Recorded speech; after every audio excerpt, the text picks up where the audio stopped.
Libur panjang nasional dalam rangka memperingati Isra Miraj dan Tahun Baru Imlek tidak membuat pejabat Pemprov Banten berhenti bekerja. Aktivitas ASN bakal diawasi selama masa liburan agar tidak menyalahgunakan aset negara atau kendaraan dinas untuk digunakan liburan atau kepentingan pribadi. Bagi pejabat yang ketahuan bakal dipanggil guna memenuhi klarifikasi dan disanksi tegas sesuai perundang-undangan. Tindakan tersebut bagian dari konsekuensi para abdi negara yang tidak patuh terhadap regulasi dan mementingkan kepentingan pribadi. Itu sudah diatur oleh aturan kaitan kode etik, kode disiplin pegawai. Saya yakin teman ASN Pemprov Banten sudah memahami aturan untuk menjadi pedoman bersama ya.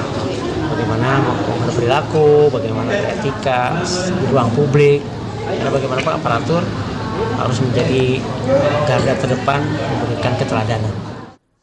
PJ Sekda Banten mengingatkan ASN agar menjadi teladan bagi masyarakat selama mengisi libur panjang dengan tidak melanggar aturan. Dari Banten, tim liputan melaporkan.